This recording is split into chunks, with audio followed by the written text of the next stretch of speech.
Olá, pessoal, sejam bem-vindos, sejam bem-vindas a mais um episódio de Experiências Extraordinárias. Esse é um episódio diferente dos episódios que vocês estão acostumados a acompanhar aqui com a gente.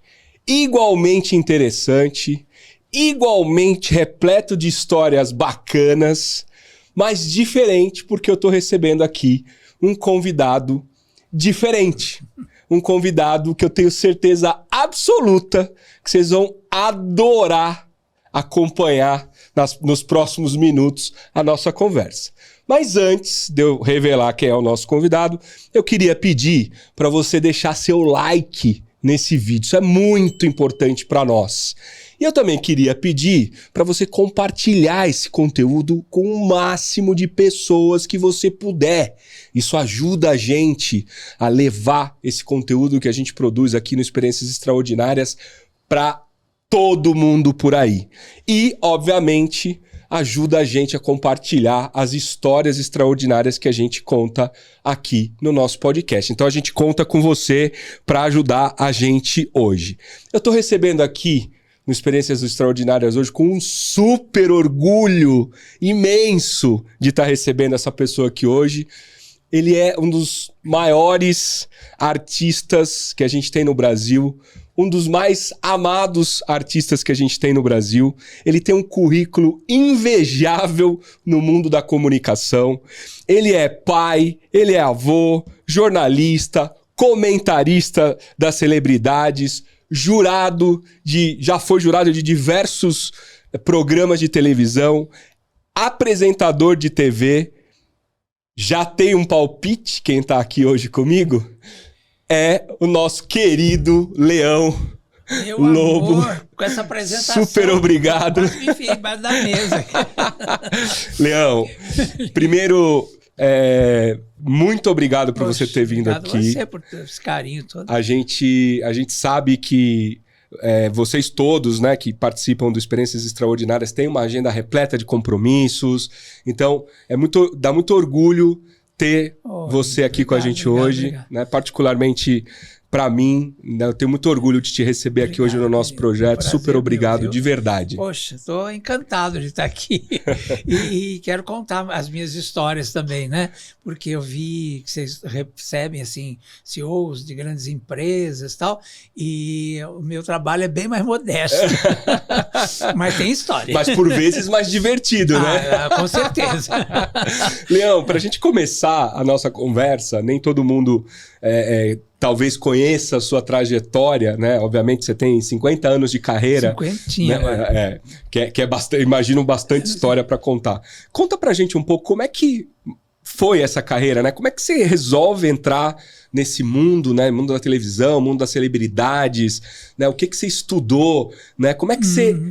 Lá no começo da sua carreira, como é que você entra nesse mundo? Conta um pouquinho para nós a sua história. Eu acho que eu vou começar um pouquinho antes da carreira. Uhum.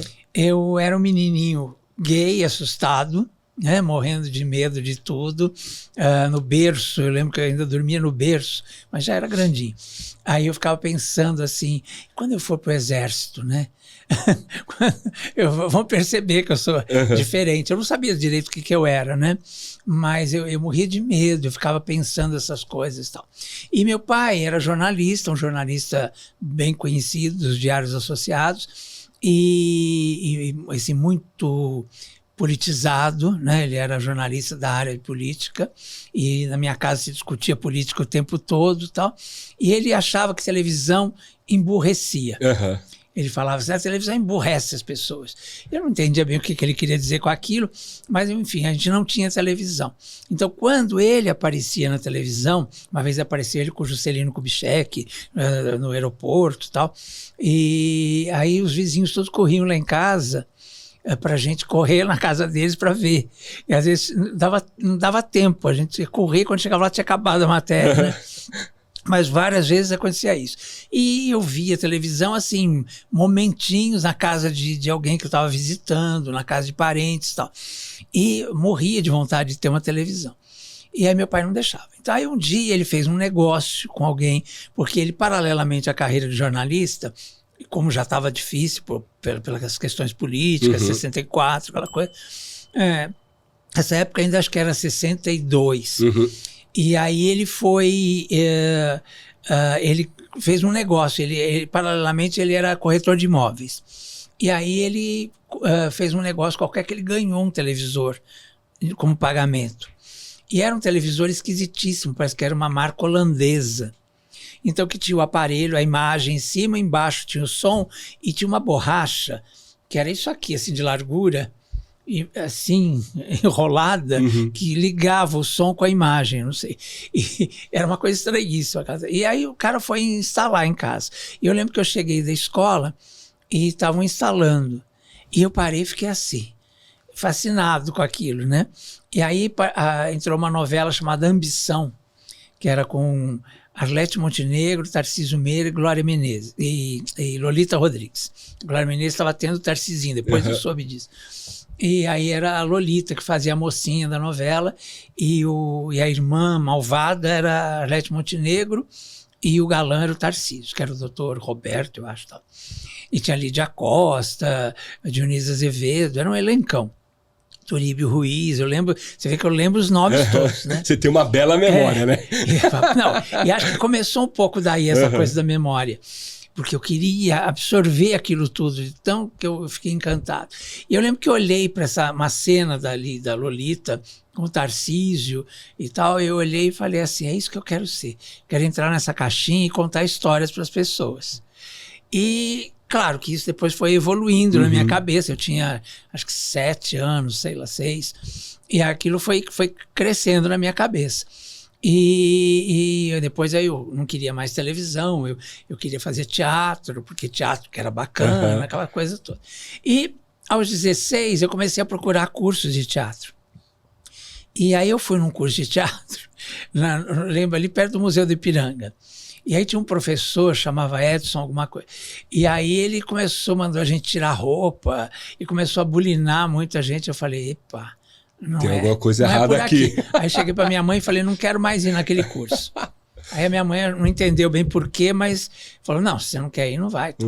Aí minha cunhada chegou em casa e um dia estava conversando, ela falou, eu vi no Almoço com as Estrelas que tem um curso de teatro aqui, o Leão vive querendo fazer, e deu assim um papelzinho.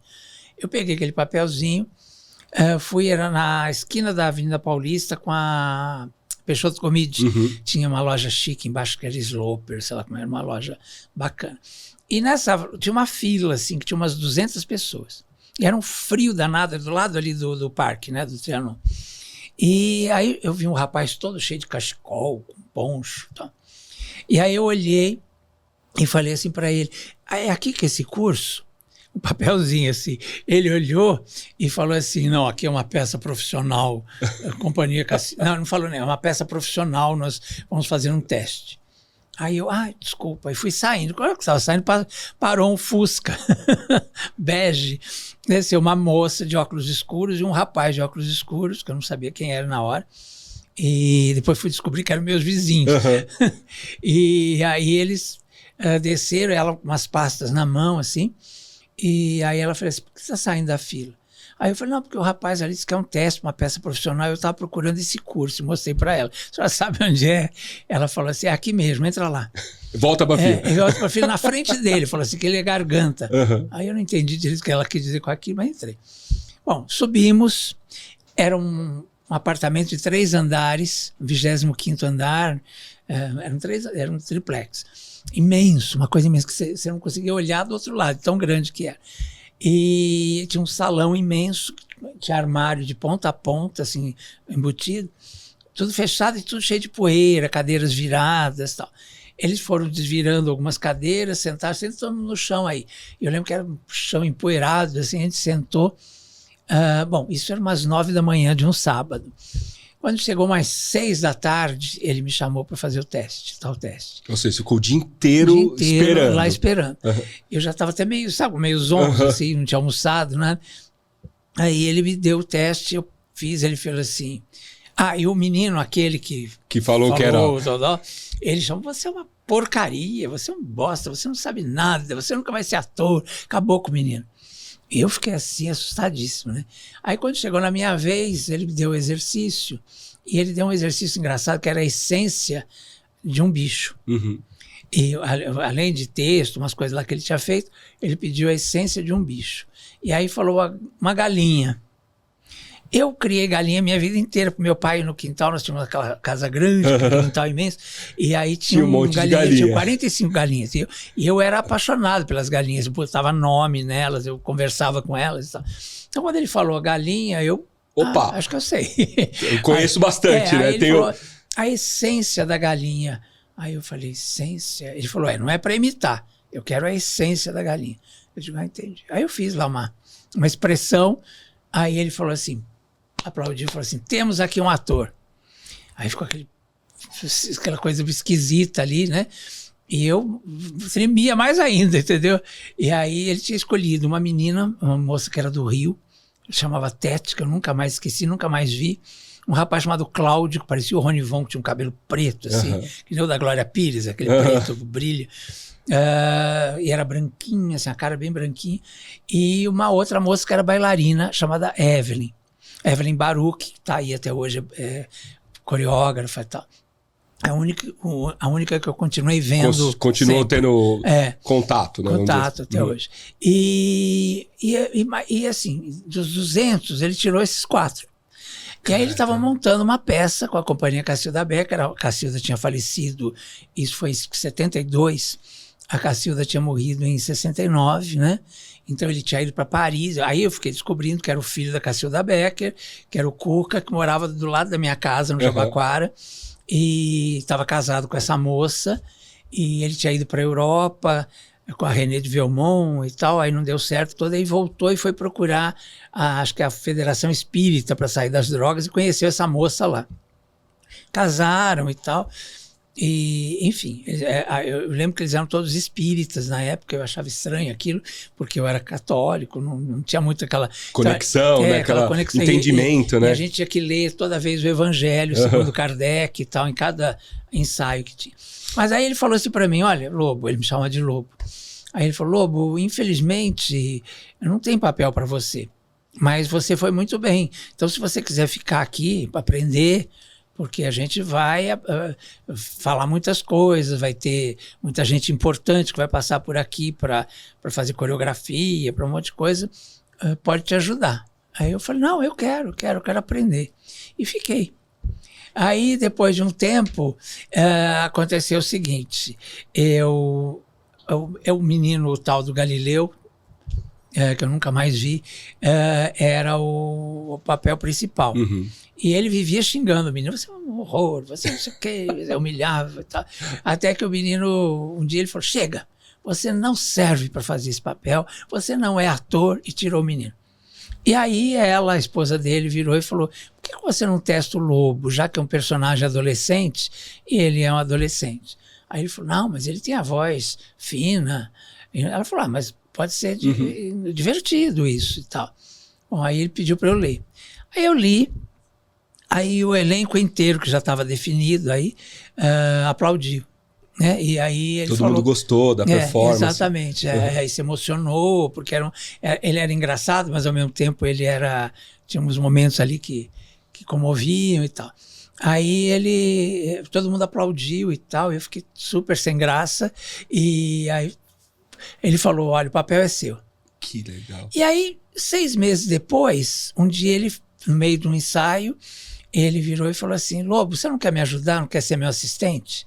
E eu passei a ser assistente dele, tá? Atuando e sendo assistente. Aí ele teve um problema com drogas de novo, teve uma recaída, alguma coisa assim. Aí veio a tia, a Cleide Ácones, maravilhosa, para dirigir a gente. E aí ela se encantou com o meu trabalho, inclusive como assistente e tal. E, nossa, foi uma conexão, assim, impressionante, assim, né? Parece que eu estava esperando ela e parecia que ela gostou de mim, assim. E aí ficamos, né? E aí veio Marica Gidali, fazia coreografia. Aí depois a coreografia eles não gostaram. Aí chamaram uma outra coreógrafa, que hoje é minha amiga, foi minha namorada depois. E, enfim, que foi a Nancy, que era coreógrafa de televisão e tal. Enfim. E aí eu fiquei, e a peça estreou em 73, dia 5 de maio. né? E a gente ficou assim, fez um curso mesmo de 1 ano e tanto até a peça estrear, né? Me lembro como hoje, que um dia eu estava em ensaio sentado, aí vem a notícia de que a Leila Diniz, o avião dela tinha explodido no ar, que ela tinha falecido. Eu era apaixonado pela Leila e tal. Lembro que a gente chorou, assim, todo mundo sentado no chão. Isso tudo na época de ensaio. E aí estreamos. Estreamos na Hebraica, no Teatro Arthur Rubinstein, que era um teatro chiquérrimo, que tinha divã para os atores. E aí, olha que maluquice, né? Depois eu imaginei que teatro fosse assim. Depois, quando a gente já foi para o segundo teatro, a gente já viu que era choque de realidade, né? Choque de realidade total.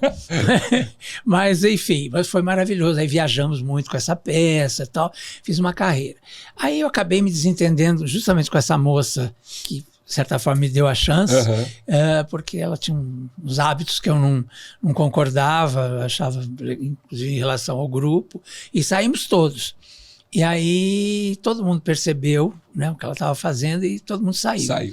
E aí eu tinha acabado de dirigir uma peça infantil para eles, que eles tinham me pedido para fazer. Eu tinha dirigido uma peça do Jurandir Pereira. Aí eu falei, o que a gente faz? Não tinha dinheiro mais, porque eu fui lá falar com ele, ele quase me bateu, falou, você brigou com a minha mulher, não sei o que, me botou pra fora. Aí eu saí de lá e falei, não, eu vou... Não, aí eu fui falar, olha que coisa maluca. Aí os refletores da Companhia Cacilda Beck tinham sumido, alguns refletores que eram da Cleide. Aí a Cleide, que era minha vizinha lá no Jabaquara, me chamou na casa dela e ela falou, Lobo, eu sei que não foi você, porque eu te conheço sua índole. Mas esses refletores sumiram. E eu queria saber se você tem noção de onde eles podem estar escondidos. Aí era justamente a moça, a mulher dele. Aí eu falei, olha, que eu saiba, o único lugar que eu nunca fui, mas que eu sei que é dela, é um apartamento em Santana, e provavelmente estão lá. Se já foi em todos os lugares, não achou, né, no próprio apartamento da Cacilda, ex-apartamento da Cacilda, não tá, tal. Aí ela falou, não, tenho certeza que é lá que eu vou achar. E aí na hora que eu estava saindo, ela falou assim para mim, e você, como é que você vai seguir tua carreira? Aí eu falei, não sei, estou pensando em desistir, Cleide. É muito complicado, uma gente de cabeça muito estranha para os meus hábitos e tal. Aí ela virou e falou assim, nunca se esqueça, quem te fez isso não foi o teatro. Foi uma pessoa que faz teatro. Belo ensinamento. Eu já cheguei no carro do meu pai chorando e ali mesmo eu tomei a decisão. Falei, vou continuar. Aí chamei os meninos, os atores todos que tínhamos saído de todos juntos. Falei, vocês topam a gente dividir, fazer uma vaquinha e montar a peça? Produzir a peça? Aí eles falaram assim, olha, a gente pode até produzir com você, mas a gente não quer a responsabilidade de ser dono de nada. Então, depois você paga a gente se devolve com a bilheteria. Tá bom. Eu abri uma empresa, montei esse espetáculo. O espetáculo ficou 2 anos em cartaz. Eu tive aquelas coisas de sorte que a gente não sabe bem. O Teatro Ruth Escobar estava na mão do governo.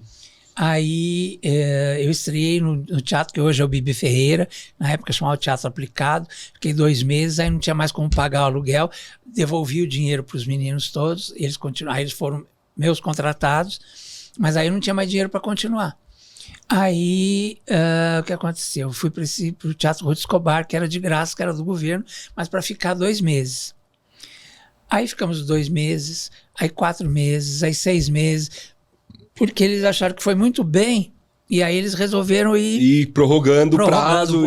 O governo tinha uma senhora lá que gostava de mim, lá, que era da sempre do tem, né? Era uma Secretaria pessoa. de Cultura. E eu ia lá, ela falava assim, pode ficar lá mais, pode ficar lá mais.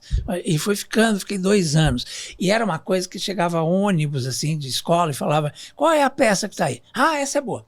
Descia todo mundo, entendeu? Era uma e você coisa... ganhava basicamente na bilheteria. Na bilheteria. E aí fiquei, comprei uma Kombi para poder carregar cenário e tal, né? Realmente ganhei muito dinheiro. E, paralelamente a isso, a minha mãe, quando eu comecei a fazer teatro, isso em 72, né? Lá que eu comecei a fazer o curso lá com eles e tal, a minha mãe falava assim, não, mas você tem que arrumar uma profissão, porque isso aí não é profissão. Isso não é profissão, isso não dá dinheiro. Artista naquela época não era profissão, né? Aí, como meu pai era jornalista, Meu irmão era jornalista do Jornal da Tarde. Eles eram jornalistas da área de política. E na minha cabeça, ser jornalista era falar de política. E era assim, discussão o tempo inteiro na mesa de manhã por causa de política, e não sei o quê, e botava o jornal, e lia as matérias, e discutia. E aquilo para mim, eu falava, eu não quero isso para minha vida. E aí, um dia meu irmão foi visitar, já estava casado, ele foi visitar minha mãe e ela falou, precisa ver se arruma alguma coisa pro seu irmão, porque... Precisa fazer alguma coisa, né? Coisa, ser ator, não dá. Ser ator não dá. E aí ela estava fazendo uma massa numa pedra de mármore e ele botou um cartãozinho assim, falou, tem um jornal que eu colaboro, fim de semana, que estão precisando de repórter lá. Fala para ele já está fazendo comunicações mesmo, porque eu queria fazer a escola de arte dramática. Uhum. Mas ela era nível colegial, é até hoje, né? Que eu acho meio esquisito. Então eu tinha acabado de fazer o colegial, eu não queria voltar e fazer tudo de novo, então né? eu fui fazer, escola de comunicações. E aí eu já tinha entrado na FAAP, entrei muito bem, até porque me falaram que lá tinha curso de teatro, mas nível universitário. E aí depois era mentira. O meu irmão mesmo falou. Quer dizer, ele estava mal informado. Uhum. E aí, quando cheguei lá não tinha rádio e TV, eu fui fazer rádio e TV e tal. Mas aí, ele jogou esse cartão em cima da pedra de mármore. Eu fiz assim, pela fresta da porta, que eu não queria que minha mãe visse, nem ele visse. Você fui lá, assim? puxei o cartãozinho, minha mãe estava distraída. Fui lá no jornal, que era um jornal, chamava Jornal do Bairro, na época da ditadura. Então era um jornal que era um disfarce, na verdade, era um jornal político, por isso que meu irmão colaborava lá e tal, e tinha esses grandes nomes, Augusto Nunes, que está aí até hoje, Carlos Brickman, que acabou de falecer, e que foi uma pessoa fundamental, vou chegar na história dele, ele foi fundamental na minha vida e na minha carreira. E, enfim, grandes jornalistas, Ricardo Sete, esses grandes nomes da época do jornalismo. E aí eu fui lá, cheguei, mostrei assim, falei, olha, parece que vocês estão precisando de repórter. Aí ele falou, estamos, o editor, né? Era o chefe de reportagem. Aí ele falou assim, vá lá e cozinha essa matéria para mim. Aí eu falei, se o senhor me explicar o que é cozinhar uma matéria... Aí ele falou assim, não, você quer ser repórter, não sabe o que é cozinhar uma matéria? Eu falei, não sei, mas se o senhor me explicar, eu aprendo. Aí ele falou assim, bom, ela tem 80 linhas. Eu quero que você deixe a essência, mas só pode ter 20 linhas. Falei, e sentei assim, ó. Aí uma voz, um trovão assim lá atrás fez assim, jura que você vai ficar com essa mãozinha no joelho e só um dedinho no teclado? Eu olhei assim e fiz assim, até hoje eu cato milho assim, né? E na época era máquina de escrever. Máquina de escrever, né? Isso que eu ia falar, né? Era máquina de escrever. E não podia errar, senão tinha que fazer tudo de novo, né? E aí aí entreguei, aí ele falou assim, olhou pra mim, deu uma risadinha e falou, ué, você não disse que não sabia o que era cozinhar a matéria? Aí, tá ótimo, você fez tudo certo. Pode começar segunda-feira? Olha que legal. Fiquei assim, falei, posso, né? Acreditar. E fui, comecei, e por acaso foi no mesmo ano que eu comecei no teatro, então, né? Só que foi um pouquinho depois, assim, uns meses depois. E aí você conciliava as duas coisas? Exatamente. E aí fiquei trabalhando lá. O jornal do bairro, ele só tinha esse nome para disfarçar, como eu falei, por causa da política, por causa da ditadura. Então tinha uma página de bairro que eu fui designado para fazer. E o resto era tudo comentários de jornalistas famosos, de política e tal. Então era só aquela página. Então eu era na zona sudoeste de São Paulo. Santa Amaro, aqui, essa região toda aqui, onde nós estamos, e Lapa, Pinheiros e tal. E o jornal ficava em Pinheiros, uma travessa da Virgílio de Carvalho Pinto, uma travessa da Teodoro Sampaio. E, bom, lá eu fiquei 5 anos. Foi uma super escola para mim. Esse rapaz trovão lá atrás, que era um alemão super rígido, que depois foi meu chefe e virou meu melhor amigo na época e tal, ele me ensinou muito, entendeu? E todos, né? Porque você estava começando, né? Esse jornal, só para você ter uma ideia, ele era do Bazar 13, que era uma rede de supermercados grande na época e tal, que ficava ali em Pinheiros. E um dos irmãos donos, Nassar, né, a família Nassar, era o Raduan Nassar, que é o autor do Lavoura Arcaica e outros romances aí premiadíssimos e tal. Ele era vamos dizer, um pensador, né? E então era engraçado, porque muitas vezes ele foi editor do jornal, em algumas temporadas. Porque os irmãos eram ricos, precisavam de negócios, e ele era o filósofo da família. Da família. E de vez em quando ele assumia, quando ele entrava em umas fases assim que ele não queria trabalhar, queria só pensar e tal. Quando ele resolvia trabalhar, ele voltava para o jornal. E ele trabalhava, era assim, ele lia a sua matéria e falava, muito boa, mas você pode fazer melhor. Bom, às vezes eu fazia 6 vezes a mesma matéria, entendeu? Ia refazendo, como eu falava, a gente bordava. Às vezes 4 horas da manhã a gente estava lá para entregar uma matéria. Porque ele falava, volta que você consegue fazer melhor. Eu chegava às 2 da tarde para trabalhar, ficava lá até, né? E fazia faculdade de manhã. Então foi maravilhoso, porque eu ganhei bem, era uma época que o jornalista ganhava bem, aprendi muito. E eu, nesse começo mesmo de amassar barro, como a gente fala, né, eu ia para a rua, entrevistava o morador, entrevistava o político. Então conheci profundamente Paulo Maluf, entrevistei ele várias vezes. Assim. Ele era uma pessoa assim, interessante num aspecto, porque ele era muito inteligente, né? Então, por exemplo, ele entrava, eu conheci, ele ainda era candidato a presidente da Associação Comercial de São Paulo. Não era ainda nem político. Não era político, né? Ainda. Mas ele chegava, ele fazia assim... ele entrando, as pessoas falavam, está faltando placa, está faltando iluminação aqui, não sei o que. Aí ele, como se não tivesse. Aí chegava no microfone e ele falava, eu sei que está faltando placa, eu sei que está faltando iluminação, né? E aí falava, tudo aquilo que ele tinha ouvido, ele devolvia e tal, perspicaz. E aí ele olhava, ele falava assim, engordou, hein, Leão Lobo? Então, ele tinha essa intimidade com a gente que era constrangedora, porque você queria fazer perguntas para ele e ele se colocava como se próximo, assim. Como amigo, né? Para evitar que você fizesse aquelas perguntas. Um e como ele, tinham vários. Os Kalinade, uns nomes assim, tudo, né? Que se entrevistava e era tudo. Vitor Davi, eu lembro que era do centro de São Paulo, ali da sociedade. Como é que chamava antigamente? Hoje é regional, né? As subprefeituras? Subprefeituras, né? Na época, antes era regional, hoje regional, é subprefeitura. Isso. E aí, sem entrevistar, ele sempre estava tudo bem. Já mandamos fazer, já mandamos consertar, já não sei o que. Não, já não tem mais buraco. Aí você chegava para o morador falou, não, eles vieram aqui, fingiram que arrumaram, não arrumaram nada. Só promessa, né? Ou seja, continua tudo igual, né? Nessa época eu conheci, por exemplo, Paulo Marcum, que era repórter, também estava começando na Folha de São Paulo, e eu nesse jornal do bairro, a gente trocava figurinhas, um ajudava o outro, porque a gente estava fazendo o mesmo tipo de matéria e tal. Marília Correia, que hoje é diretora de jornalismo da TV Cultura, depois foi repórter comigo lá. A Neide Duarte, que depois foi anos da Globo, que se aposentou agora, também foi minha colega lá.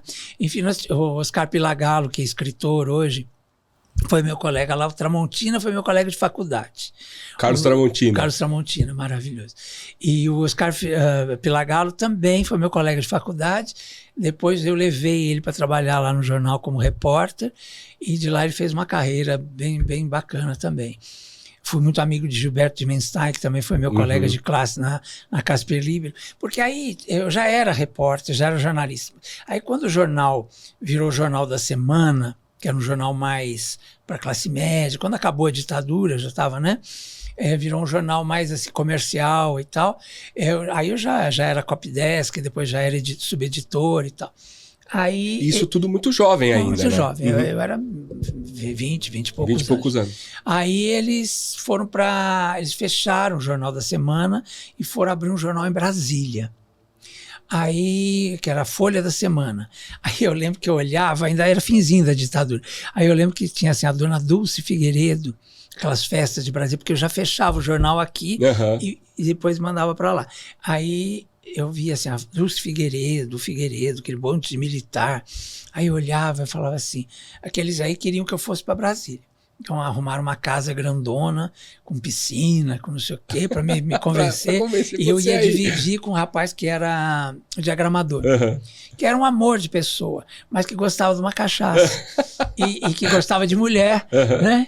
E eu gay, e fazendo teatro aqui. Aí eu pensava assim, Não, mas se eu for para lá não tem teatro. O teatro de lá vai daqui. Essa Dulce Figueiredo com essa unha desse tamanho, que eu nunca vi um tanque na vida. Ela fazia umas fotos assim, que ela fazia assim. Aí eu olhava aquilo e falava, não quero isso para minha vida. Aí falaram que não tinha esquina em Brasília. Eu não conhecia Brasília. Aí eu falei, não quero ir para esse lugar.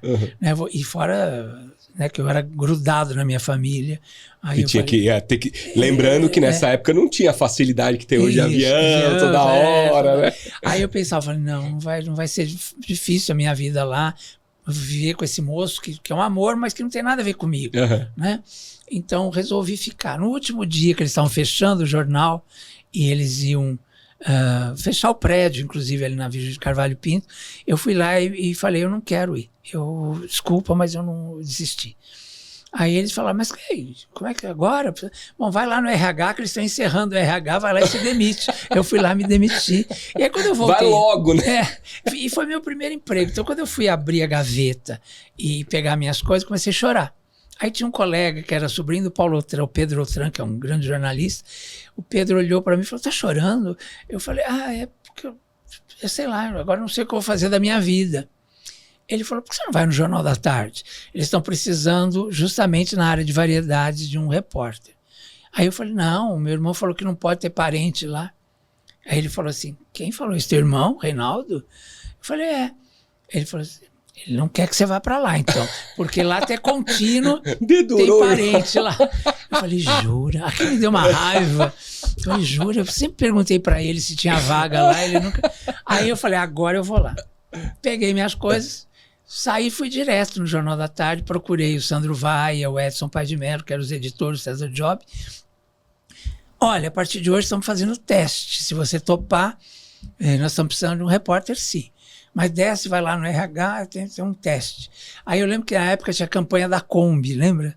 Que vendia os ingressos de teatro. Aí eu fiz uma matéria, eu podia inventar o que você quisesse, uma matéria tinha que ser de variedades. Aí eu fiz uma matéria sobre a campanha da Kombi, da importância da campanha da Kombi. Ou seja, o teste era fazer uma matéria X. De variedades. Aí eu fiz e tal, aí subi, aí eles falaram assim, olha, foi aprovado, você pode começar dia 5 de janeiro, era assim, tipo 27 de dezembro de 78.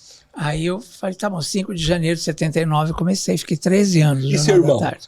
Então, 6 meses, porque meu irmão era editorialista nessa época. Ele já tinha sido editor, tudo aí, ficava naquelas salinhas, tinha o Lenildo Tabosa, o Celso Mingues, os editores. Tinha umas gaiolinhas onde eles ficavam ali. E eu nunca vi meu irmão, porque eu chegava à tarde, ele já tinha ido embora de manhã, ele escrevia o artigo dele e ia embora. Ou seja, não tinha problema nenhum vocês estarem ali juntos, né? Aí um dia eu tô lá escrevendo, assim, de repente eu olho assim, meu irmão passando. Aí ele me viu, o que tá fazendo aqui? Eu falei, trabalhando. Então, sabia? Não sabia. 6 meses depois que eu tava lá, você acredita? E foi muito engraçado. Que engraçado. Não é? Porque a gente não tinha, como ele era casado, a gente não tinha esse contato, né, diário. Então nunca falei, né? Eu fiquei lá e me dei super bem. Imagina. Não, e aí, só tinha gay, né? Na variedade do Jornal da Tarde na época, né? Que eu lembro que o Edson, que é o marido da Helene Ravache, que era o nosso chefe, ele brincava, ele falava assim, ai, adoro as minhas bichinhas, porque elas não ficam menstruadas, elas não sei o quê, elas não dão trabalho. Olha, hoje o dia você hoje em dia ele tava ferrado. Né? E a gente, então todos eram gays ali, né? Desde a chefia até, enfim. Né? E então era um paraíso. Você ficou 12 anos lá? 13 anos. 13 anos lá. 13 anos. E aí só saí para ser editor da Contigo. Né? Que aí fui... o Décio assumiu a Contigo, um cara que era 30 anos diretor da Contigo saiu, e o Décio, que era editor, virou diretorzão lá. E aí me chamou para ser o editor dele. E aí fiquei 1 ano na Contigo, também depois saí. E aí já estava na televisão. É isso que eu ia falar. E como vem a televisão? Assim, como é que você entra nesse lembra mundo? Que eu falei do Carlos Brickman? Lembro. Carlos Brickman era amigo do meu irmão desde sempre, no Jornal da Tarde, aquela coisa toda, e me conhecia desde criança, me via em festas e tal. Aí ele sabia muito da minha cabeça, né? E tal. Aí eu nem sabia que ele sabia. Aí um dia nós estávamos trabalhando, eu trabalhava na Rádio Gazeta, que foi a primeira rádio que eu trabalhei. Era um programa, olha que maravilha. Em 84, acho que foi em 84. E eu fazia um programa chamado Rola Gazeta. Que eu participava, não era meu programa, era do Marcos Baby Durães, e que depois foi para o Paraná. Tá.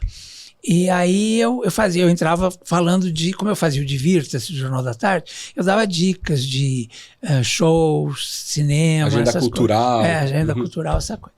E eu entrava por telefone. E o Carlos Brickman falava de política no programa no estúdio. E o Rodolfo Konder, também tinha sido meu professor, tal. Os dois falavam de política lá. Aí um dia acaba o programa, o Carlos Brickman me liga e fala assim: garotinho, preciso falar com você. Eu estou assumindo a Folha da Tarde. Eu trabalhava no Jornal da Tarde, que era do Estadão. Aí ele falou assim: eu estou assumindo a Folha da Tarde amanhã. E eu preciso de um crítico de televisão e um colunista de televisão. Topas? Eu lembro que eu falei assim: mas não tem o Ferreira Neto?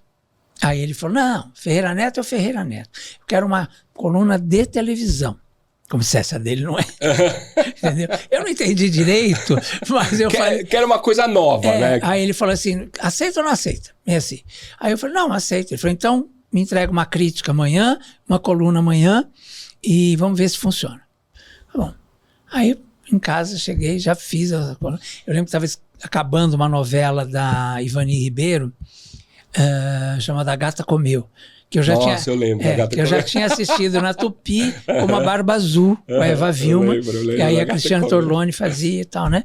E aí eu já sabia tudo da novela e tal, então eu fiz uma crítica da novela e do último capítulo e tal, e aí no dia seguinte estreava uma outra do Walter Negrão, chamava Livre para Voar, com o Tony Ramos e a Carla Camurati. E aí já dei umas notas sobre a nova novela e tal, e fiz uma coluna ali do lado e tal. Era um teste, né? Era um teste. Deixa eu ver como faz. Entreguei. Aí no dia seguinte ele me liga e fala assim: Carlos Brickman, por isso que eu falo que ele foi fundamental na minha vida. Ele vira e fala assim: garotinho, você é um sucesso. Eu falei: como assim? Ele falou: primeiro que não para de chegar fax, era fax, né? Não para de chegar fax aqui te cumprimentando. E segundo, que o Ferreira Neto já veio aqui cedinho pedir sua cabeça pro Dr. Frias. E eu falei: isso é bom? Ele falou: isso é ótimo. Chegou onde eu queria, né? Aí eu fui entendendo como as coisas andavam. E aí fiquei fazendo, ficou 6 anos de coluna. E nessa época, o Silvio começou a me chamar, a Silvia Popovic começou a me chamar para o Canal Livre, todo mundo, né? Para fazer participações. Participações falando de televisão na televisão. E o primeiro, assim, que eu lembro que eu fui mesmo, foi o programa da Silvia Popovic. E aí era uma mesa oval, assim, comprida, cheia de gente, e ela ficava na ponta, e eu sentei aqui logo do lado dela, e aí era sobre colunismo. Justamente para falar, né, das colunas que estavam fazendo sucesso e tal. Que a minha virou um case de sucesso assim de cara, entendeu? Todo mundo mandava, acertou a mão. Ligava, tal. E aí eu fiquei assim, até meio assustado com a repercussão e tal. Aí tinha a coluna do Gibaum lá, que era muito lida, e aí, segundo a pesquisa deles, a minha passou a do Gibaum em termos de aceitação e tal, né? Aí tô lá fazendo. Aí eu cheguei no programa da Silvia, meio atrasado, jornalista sempre atrasado. aí eu trabalhava nos dois, eu trabalhava no Jornal da Tarde e na Folha da Tarde. A Folha da Tarde também... eu não ia lá, mas você tinha que escrever, né? todo dia. Então eu cheguei atrasado, aí quando eu estava aqui, veio a maquiadora escondida, assim, me maquia, passando pozinho na cara e tal, eu sentado, já a Silvia abre o programa e já fala assim: Leão Lobo, falando de coluna, não sei o que, né? Leão Lobo, você é muito xingado pelo que você escreve? Porque você é polêmico. Ela já falou assim. Aí eu falei assim: ih, menina, você não sabe o quanto. Hoje mesmo liguei a secretária eletrônica. Olha que as coisas da vida acontecem de um jeito, né? Eu falei assim, eu liguei a secretária eletrônica e aí só tinha assim: você é bicha, você é bicha, você é bicha, a secretária inteira, a fita inteira. Aí ela falou assim: mas quem mandou isso? Eu falei assim: os fãs da Xuxa, porque eu tinha criticado a Xuxa. Aí vira uma pessoa lá da ponta da mesa, que eu não tinha tido tempo de olhar as pessoas todas. Nem que não sabia nem quem era, né? Quem estava ali com você, né?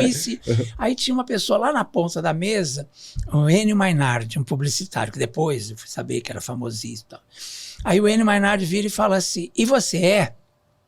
Aí eu falei: o quê? Viado? Sou. Né? Aí aquilo deu uma repercussão na mesa ali já, e aí não parou de chegar fax. Aí estão dizendo que eu era macho, que eu era homem. Porque se assumia, porque falou. Nunca ninguém tinha assumido isso na televisão, na vida, não sei o que, tal. Bom, era um momento muito 84, né? Uhum. Tava tudo em ebulição aqui nesse país. Aí, a hora que eu saí, eu peguei um ônibus para ir embora, já arrumei um namorado, que o cara tinha visto o programa. Eu comecei a perceber que alguma coisa tinha mudado, assim, entendeu? O cara veio e me cantou ali no ônibus. Porque as pessoas começaram a te ver, né? Exatamente. Que antes você estava por trás do jornal, né? E aí foi aquela maluquice, assim. Aí, bom, no dia seguinte, todo mundo me chamando para tudo quanto era lugar. E aí tinha aqueles 25ª hora, aqueles programas religiosos, né? Então, toda hora tinha debate. Vamos falar sobre homossexualismo e tal. Sempre tinha o Gesto Faladão de um lado e eu do outro. Uhum. Aí a gente brincava até. Ele falava assim, eu sou a bicha de plantão, você é o machão de plantão. Mas vocês se davam bem? Ele era um encanto de pessoa. Eu falo isso para Luciano Gimenez. Ele era encantador. Uma pessoa, um gentleman mesmo, assim, educadíssimo. Aí ele falava assim, cada comercial que entrava, ele falava, desculpa, Leão, desculpa, mas esse é o meu personagem. Eu digo, não, fica tranquilo. Tamo junto, né? Vambora. A gente debatia. Que legal, bom saber, né? Que o cara, tipo... E eu adorava, porque era um debate de ideias, aquilo, né? Achava super importante para minha luta, que eu achava, né? E tal. Tanto é que nessa época, quando eu comecei a escrever a coluna, olha que maluquice, o Carlos Brickman, no dia seguinte, quando viu que deu certo, falou, só está faltando uma coisa, um fecho na sua coluna. Uma frase de despedida, uma coisa forte e tal. Aí eu falei, tá. Aí eu fiquei pensando em casa, eu falei... Eu estava, imagina, tinha ido para a rua, pelas diretas já, a minha cabeça estava naquilo. Aí eu pensei assim, falei, bom, a gente vai votar para presidente da República. O que é que está faltando? Né? Aí eu pensei, comida na mesa do brasileiro, educação, saúde, que é isso que é dignidade. E aí veio essa palavra, dignidade. Né? Eu falei, aí como era direta já, botei dignidade já. Uhum. E pus ali. Menino, aí foi um outro. Bombou, entendeu? Porque todo mundo, aí Hebe Camargo me ligando, amei, e não sei o que, Nair Belo me ligava, Lolita me ligava, todo mundo, né? E jornalistas, outros, né? E político depois começou a querer usar minha frase, querendo me comprar minha frase, enfim, foi uma loucura. E aí, pronto, aí começaram a me chamar para televisão, para essas coisas que eu falei, né? E aí a primeira mesmo foi Silvia Popovic. Que foi esse programa que você contou pra gente. Foi esse programa que aí virou uma loucura a minha vida. Aí começou. Imagina que começou a pá. Ela, na hora, ela já falou, olha, o debate não é esse, é sobre colunismo. Mas eu prometo que eu vou trazer o Leão a semana que vem, porque aí começou a chegar fax. Pra gente falar disso. Pra gente falar sobre isso. E aí já começou, foi a primeira vez que eu fui um debate, né, sobre isso e tal com ela. E aí anos 80, aí começou a AIDS, né? Aliás, já estava. Já estava começando, né? Aí começaram a me chamar para falar sobre AIDS. Aí eu tive um produtor de televisão que me ligou e falei, gente, eu não vou, porque eu não sou doente, eu não estou doente, que eu saiba. Eu não sou médico. Por que eu vou falar sobre AIDS? Eu não tenho nada a ver com esse assunto.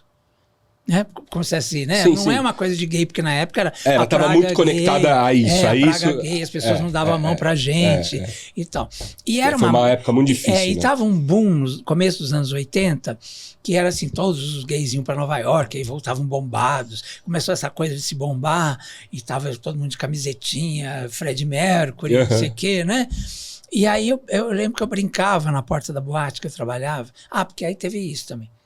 Quando eu estava no Jornal da Tarde, eu morava num prédio na Marquês de Itu, com meu pai, minha mãe, ainda morava com eles. Aí quando eu estou descendo o elevador, desce um rapazinho com uma carteira assim. Aí ele fala assim para mim, você é viado, né? Eu falei, sou. Aí ele falou assim, você é jornalista, não é? Eu falei, sou. Você não quer trabalhar com a gente? A gente vai inaugurar uma boate aqui embaixo, chamada HS, que é baseada em no Estúdio 54 de Nova York, não sei o quê. Ou seja, no mesmo prédio. Mesmo prédio. Aí você quer trabalhar com a gente? Eu falei, pode ser, vamos lá. Aí quando eu entrei, era assim, uma coisa de som. O som, eu nunca vi um som tão bom na minha vida, assim, em boate e tal. Fiquei encantado. Aí ele falou assim, olha, só que tem o seguinte, quanto você ganha no Jornal da Tarde? Eu lembro que na época eu ganhava 10 mil cruzeiros, que era um puta no salário, que depois da greve de 79 ferrou, mas ali a gente ganhava muito bem ainda. Aí ele virou e falou assim, eu te pago a mesma coisa, mas também quero te registrar em carteira como eles registraram. Pode ser? Eu falei, pode. Aí fui contratado eu e mais 2 travestis, naquele dia. Assim, assinamos lá o contrato, os 3 juntos, assim, fixos da boate. Que era para promover a boate? Boate, fazer promoção, assessoria, levar artistas e tal. Bom, eu era muito amigo da Elis Regina. Assim, dela botar a cadeirinha na coxia, cadeirinha branca, eu nunca esqueço. Ela falava assim, não, eu tenho que ir faculdade, eu vou embora. Aí eu estudava à noite já, né? Aí ela, não, vai aprender muito mais me vendo cantar, fica aí. Aí botava Nossa, ali. Que privilégio. Então, era um privilégio, ficava no camarim com ela. Que privilégio. Então eu era encantado, e eu era fã, então eu era apaixonado, ficava, né? Conheci lá no Jornal do Bairro ainda, quando eu fui entrevistá-la pela primeira vez. Assim como fiquei amigo da Hebe, quando eu fui entrevistar pela primeira vez. Aliás, a Hebe foi uma historinha mais bonitinha ainda. Depois eu conto.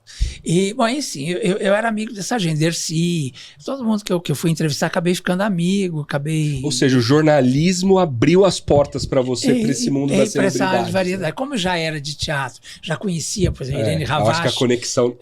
Isso, a Irene Ravache já era minha amiga, porque o marido dela era meu chefe, enfim, tinha vários amigos, Eva Vilma, Lima Duarte, todos, Débora Duarte. Você era jornalista e colega, né? Ao mesmo tempo. Então isso me ajudou muito a contar as histórias e tudo mais, né? Que eu sabia histórias e tal. E ao mesmo tempo, né, estava sempre com essa gente e tal. E, bom, aí ficou essa maluquice. Então, como eu falei, a boate, eu estava trabalhando lá e eu brincava lá na porta da boate, que era descer da minha casa, né? Aí eu falava assim, gente, esse negócio de moda, todo mundo bombado, viado tá na moda. Isso me preocupa. E eu brincava. Falava assim, o dia que essa moda passar, eu tenho medo. E veio a AIDS. Né? O primeiro caso de AIDS que eu tive contato foi antes ainda daquele Marquito que ficou famoso como no Brasil inteiro. O primeiro caso não foi o primeiro caso. O primeiro caso foi de um colega meu de elenco, da peça que eu fazia, que era uma peça da Leila Assunção, chamada Sobrevividos. E um dia eu estava fazendo espetáculo em Santos com ele, ele começou a sentir uma dor de cabeça, e uma dor, que ele não sabia de onde era. Ele cravava a unha na minha mão, assim, como eu era o diretor da peça. De tanta dor. Ele me chamou no camarim, pelo amor de Deus, me ajuda. Ele fazia assim. Cancelamos o espetáculo, fomos para a Santa Casa de Santos. Disseram que ele não sabiam o que era, ninguém conseguiu dar um diagnóstico. Mandaram ele para o Hospital das Clínicas. Aqui no Hospital das Clínicas disseram que ele estava com catapora no músculo. Foi o primeiro diagnóstico, uma coisa meio... Ou seja, era tudo novo ainda, tudo né? novo demais, entendeu? E aí, de repente, as pessoas não davam a mão pra gente. Quando você percebeu que você era gay, e a gente não tem como disfarçar, né? A gente né? Então, as pessoas faziam assim, entendeu? Porque se associou muito, né, naquela época, a AIDS, por causa até dos ícones, gay, né? Do Fred Mercury, do Cazuza e outros. Esses ainda vieram depois, né? Mas isso lá no começo, nossa, as pessoas estavam assustadíssimas. E é como hoje, Covid, entendeu? Né, as pessoas usavam máscaras de medo e tal. E lá, assim, a gente chegava, as pessoas se afastavam, né? Não davam a mão pra gente. Então isso mexeu muito comigo. Então quando começaram, eu saquei isso, eu falei, peraí, por que estão me chamando para esse programa? Não estou doente, né? Não sou médico, o que eu vou falar lá? Aí eu comecei a me recusar. Aí inventaram que eu era polêmico. Entendeu? É o polêmico, Leão Lobo, não sei o que. Né? E aí eu me chamava para esses programas religiosos, tudo que tinha debate me chamava, entendeu? Aí teve uma história maravilhosa, que uma vez o Jesse Valadão não pôde ir, era o plantão, assim, né, dos dois. Aí o Jesse Valadão não pôde ir, foi o Maguila. E eu, na época, estava namorando um rapaz que era todo bombadão, assim, tal, e era lá de Campina Grande. E aí ele foi comigo pro estúdio. Aí quando chegou lá, ele encontrou o Maguila, começaram a falar de luta, não sei o que, no camarim ainda, né? E tal, se entenderam, ficaram amigos e tal, trocaram telefone, blá, blá. Aí entramos no ar, o pastor vira, que fazia o programa, vira e fala assim, o que é que você acha do Leão Lobo ser homossexual, não sei o que, Maguila? Porque com o Maguila tinha que ser bem direto, assim, né? Não podíamos enfeitar. Ele virou, ele falou assim, o que eu acho? Ué, Eu não acho nada. O é dele, ele faz o que quiser. Entendeu? Bom, o estúdio, até os evangélicos ali caíram na gargalhada, entendeu? Porque era uma coisa, era Maguila, sendo Maguila. Ele né? era assim, né? E aí ele falou assim, eu fiquei amigo do namorado dele agora, aí que luta, um cara fortão que nem eu, não sei o quê, maravilhoso. Bom, quase que acabou o programa. Aí ele começou assim, não, pedir fax, o pessoal mandar fax. Porque né? ele queria a polêmica, né? E não teve a polêmica. Entendeu? Então, essa história, eu tenho 2 histórias com Maguila maravilhosas. Uma outra, uma coisa lembra, né, que eu fazia o TV Animal, acho que era TV Animal, né, que tinha a torta na cara na época. Era esse que tinha a torta na cara, mas enfim, acho que na época era no TV Animal. E aí estava eu e Maguila no estúdio, lá no SBT. Aí, de repente, eu não tinha levado nenhuma torta e Maguila tinha levado todas. Né? Aí eu falei assim, bom, a última pergunta. Aí era assim, o gato e o rato que brigam na TV. Aí Maguila, pá, apertou rápido. Eu falei, meu Deus, eu vou levar uma porrada agora. Porque ele vai vir com raiva, ele vai botar tudo, né, na minha cara, de torta. E fechei o olho, aí eu ouço ele falando assim, Leonardo. Mas foi uma risada que eu ouvia o prédio do SBT rindo, entendeu? Então, essas são as histórias que eu nunca vou esquecer na vida, né? Porque eu adoro Maguila. Aí tome tortada. Aí toma. Mas aí eu fiquei com... Aí eu fui lá só um pouquinho. Porque é um querido, né? Aliás, um beijo pro Maguila, maravilhoso. Tá dodói, né? Mas tá se cuidando. Tá se cuidando. Ô, Leão, eu tinha essa impressão de você em algum momento que você era esse cara polêmico, né? Não sei. Eu tinha essa impressão. Hoje eu não tenho mais, mas eu tinha essa impressão. Eu acho que um pouco por conta dessa história que você tá narrando hoje, né? Você tem ideia de quantas pessoas você já entrevistou nesses programas? Não. Centenas, né? Não. Você lembra uma ou qual entrevista ou alguma que tenha te marcado muito? Assim, que você tenha falado, nossa... Algumas. Você pode dar algum exemplo? Nessa boate que eu trabalhava... Bom, primeiro deixa eu contar a historinha da Hebe, que é bonitinha. Boa, conta da Hebe. A Hebe estava para ir embora do Brasil. Então ela estava na Rádio Mulher, e eu era ouvinte da Rádio Mulher, porque tinha uma locutora chamada Meire Gersi. Eu gosto de dizer o nome porque... Não, eu fico impressionado como você lembra ela dos talvez nomes. Não esteja mais entre nós, não sei, nunca mais ouvi falar de Meire Gersi. Mas ela tinha uma voz deslumbrante, e eu ouvia aquela voz, eu era encantado. Aí a Hebe começou a anunciar na rádio que ela ia estrear lá, que era aqui na Granja Julieta, né? Então tinha uma chamada da Hebe falando que ia estrear e tal, um programa, para ficar mais pertinho de vocês, porque eu adoro rádio, não sei o que. Como eu sou apaixonado por rádio também. E eu ouvia, e aí, de repente, um dia parou. Tiraram o comercial, a chamada do ar, e não falava mais da Hebe estrear, e já passou a data e tudo. Aí eu fiz uma notinha pequenininha, como eu lá era repórter de bairro, né, lá no Jornal do Bairro que eu falei, né, eles deixavam no cantinho, como eles sabiam que eu adorava variedades, teatro, essas coisas, eles, quando sobrava espaço assim, no cantinho, o diagramador, né, que era esse moço que gostava de uma biritinha. Ele deixava assim pro cantinho para mim, para eu botar minhas notinhas assim. E aí eu botei uma notinha pequenininha assim, falando assim, Hebe Camargo estava dizendo que ia estrear na Rádio Mulher, e de repente calou o bico. E só. Aí o diretor, que era o diretor do Bazar 13, o Ralph, que era o irmão do Raduan, me chama na sala dele. Eu falei, nossa, o que aconteceu, né? Aí ele falou assim, Leão, coisa muito séria. Sei que você está em começo de carreira, mas tem umas coisas que não se faz. Você chamou a Hebe Camargo de galinha. Não pode. A Hebe é um patrimônio. Não sei. Eu botei calou o bico porque é uma expressão. Pelo amor de Deus. Eu adoro a Hebe, sou apaixonado. Meu pai foi namorado dela. Não, nossa, eu amo a Hebe. Ele falou, mas não pode. Você tem que se desculpar. Botar uma notinha se desculpando. Eu subi quase chorando, falei, meu Deus. Porque nunca teve essa intenção, né? Nunca, não tinha passado nem pela minha cabeça. Aí subi, a hora que eu subi, olha, as coisas de Deus mesmo que eu falo, toco o telefone. A hora que toco o telefone, eu atendo, não tinha ninguém na redação. Aí eu subi e atendi, porque tinha aquela coisa assim, jornalista sempre tem que atender o telefone, pode ser que o presidente morreu, aí eu atendi o telefone, Aí eu falei assim, quem está falando? Aí eu falei assim, olha, aqui é Hebe Camargo. Aí eu fiz, tremi. Achei até, falei, não é possível, né? Deve ser uma coisa combinada.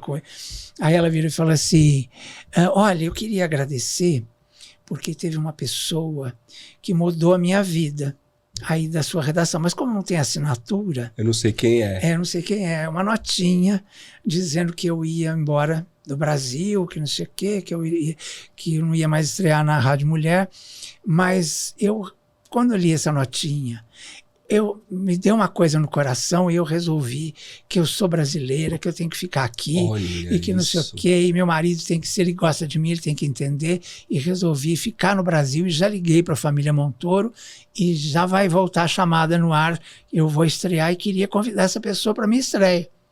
Caramba! Assim, eu fiquei tremendo. Aí eu falei, fui eu que fiz a nota. Eu até acabei, aí contei para ela. Ela, não, meu amor, imagina, eu entendi perfeitamente, não sei o quê. Olha, eu quero muito que você venha à minha estreia, é aqui na Rua Granja Julieta, 205. Minha vida passou muito tempo lá, inclusive, né, depois disso. Vem aqui, eu quero te conhecer. Eu lembro que o dia que eu fui, a hora que eu fui descer do carro, tinha uma chuva, eu fiquei todo molhado, assim.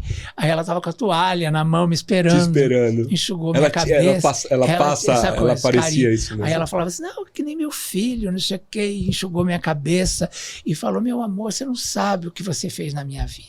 Você mudou e chorou, e se emocionou.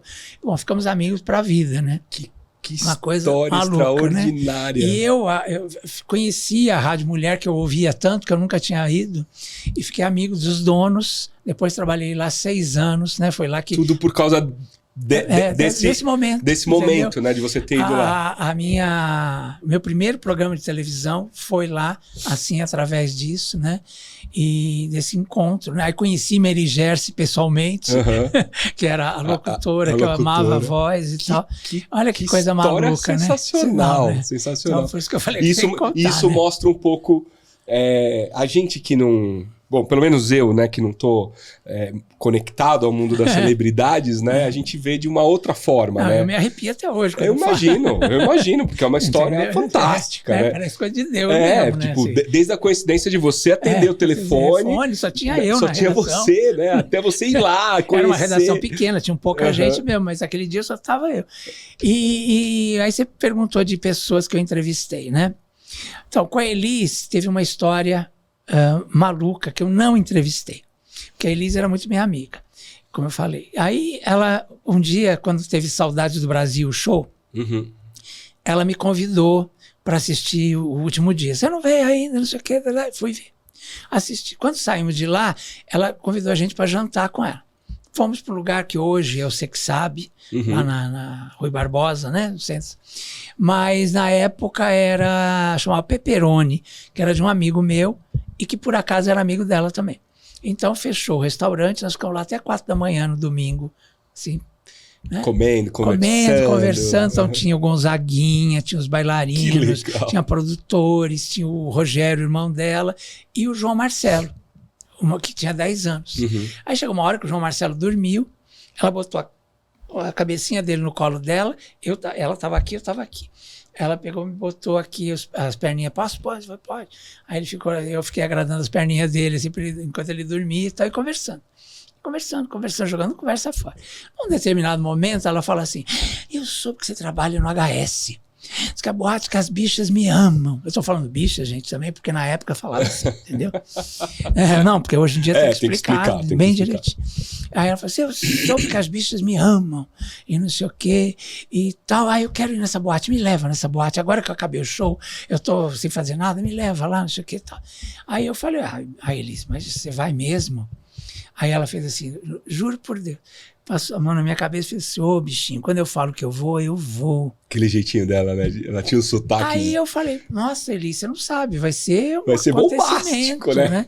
Aí ela, não, eu quero ir, porque não, os caras me amam, elas me mandam coisas, não sei o que, tá bom. Aí o Rogério falava assim, é maluca. O irmão dela, é maluco. Não confia, não. Aí o Gonzaguinha vira e fala assim, depois eu quero ir também nessa boate. Bacana, tal. Aí, de repente, falava assim, mas você vai mesmo, Elis? Claro que eu vou. vou te dar a dica. Eu moro lá na Cantareira. Você vai me buscar. É o seguinte, se o Gurgel estiver na porta, eu estou em casa. Se não estiver na porta, eu não estou. Tá bom. Bom, isso era na quinta-feira, isso era domingo, de madrugada para segunda. Aí, segunda de manhã, umas 10 da manhã, já liguei pro Rogério. Ela falou, ó, acerta tudo com o Rogério. Tá bom. Rogério, ó, a Elisa é maluca, hein? Ela tá dizendo que vai.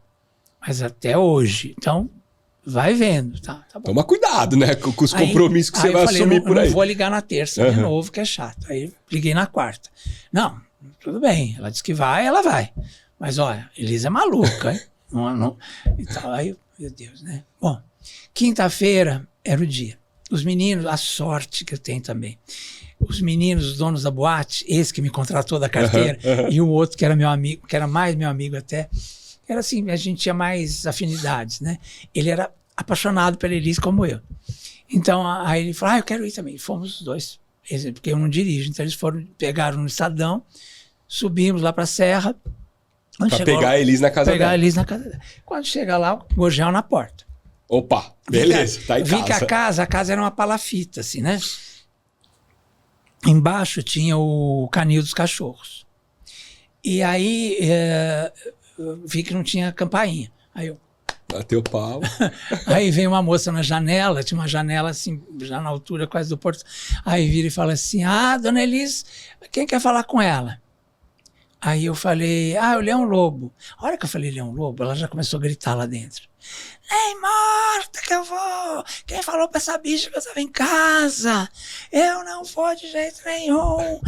Mas aos berros. Assim. Na hora me subiu o sangue. Falei, se ela é pisciana, eu também sou. Eu abri o portãozinho assim, desci a escada. E falei, ela vai dizer na minha cara que ela não vai. Porque foi ela que fez a minha aqui. E fui, com tudo. Quando aí abre a porta, era o João Marcelo. Oi, Lobo. Oi, puxa, a minha mãe não tá. E ela gritando lá, eu ouvindo.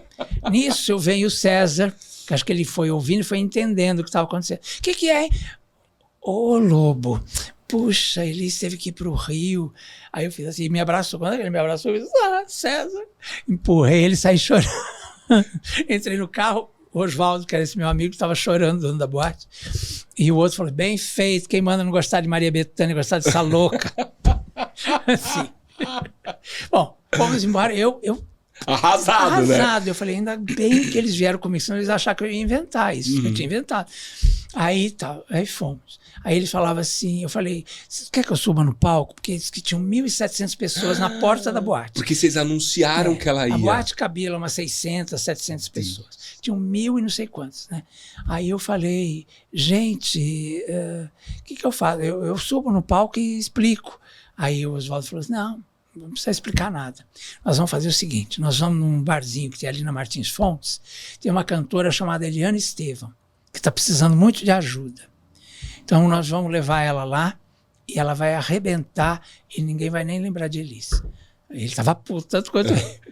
Aí fomos lá na Martins Fontes, a menina estava num barzinho, acho que tinha umas 4, 5 pessoas ouvindo ela cantar, ela com o violão assim, e eu vi que ela não tinha, o braço era fininho, então ela usava uma manga bufante assim, mas depois que eu vi ela tocava o violãozinho assim no banquinho, e lá cantando e tal. Aí acabou o show dela, chamamos ela, ele falou, quer fazer um show lá para ganhar uma puta nota, não sei o quê, Aí ela falou, tá. Aí falaram lá o cachê para ela, que eu não ouvi, e tá, vamos. Ela foi. Bom, chegou lá, ela só cantava Gonzaguinha, olha que engraçado. E ela era especialista em Gonzaguinha. Aí ela cantou todas as músicas do Gonzaguinha, mas as bichas gritavam, maravilhosa, divina, você é melhor que ela, aquela antipática, que não sei o quê, que todo mundo ficou sabendo, né? Porque... se espalhou aquilo, né? Bom, aí ela cantou, fez essa moça, o Toquinho descobriu ela depois. Aí levou ela para a Itália com ele. Ela casou, fez uma carreira linda lá na Itália, está até hoje, nunca mais voltou. O Toquinho voltou, ela ficou. Ela ficou por lá. Ficou por lá, casou lá e tudo. Eu nunca mais vi Eliana Estevam, mas era uma cantora incrível. Ela assim, era negra, ela tinha um cabelinho assim, todo crespinho, redondinho. E sempre cantava com essas blusas assim, bufantes, por causa do bracinho dela. Mas era incrível. E a Elis nunca foi na tal da... Então, essa entrevista que eu nunca fiz. Porque eu fazia as perguntas na ficha. Na verdade, quem entrevistava eram 2 travestis que tinham lá, que era a Maise e a Veneza. Chamava a dupla É Viadinha. Nessa época podia, né? Tudo podia, isso, brincadeira, né? podia, não tinha problema, né? E Maise, saudosa, o Roberto tá vivo até hoje, que fazia a Veneza. Faz a Veneza, é um cabeleireiro, maquiador maravilhoso. E a Maise, que era um maquiador também, infelizmente já se foi, Manuel. Então era o certo. Aí nessa noite, olha a coisa da vida. Eu adoro encaixar essas histórias, porque... Mostra, né? Como o universo vai conectando, né? Constrói, né? Aí eu cheguei na bilheteria, no meio, lá enquanto a Eliana estava cantando, eu fui lá e falei, ai gente, que decepção. Falei, uma coisa, eu não quero mais trazer artista aqui. Eu continuo fazendo assessoria e tal, mas eu tenho 24 anos, eu vou morrer. Vou ter um infarto, é muito nervoso, muita decepção. Será que vem? Será que não vem? Né? Exatamente, eu falei, não quero mais fazer isso, desculpa. Aí o Oswaldo vira para mim e fala assim, você se importaria se a gente chamasse um outro garoto para fazer isso no seu lugar? Porque ele diz que é muito seu amigo, então que ele nunca veio procurar emprego aqui, porque a gente encontra ele em alguns lugares em que a gente vai e tal. Eu não vou falar, você vai entender por que eu não vou falar. E aí tal, lá a gente encontra ele e ele sempre fala que queria fazer isso que você faz, que ele te admira muito e que é seu amigo e tal. Aí eu falei, quem?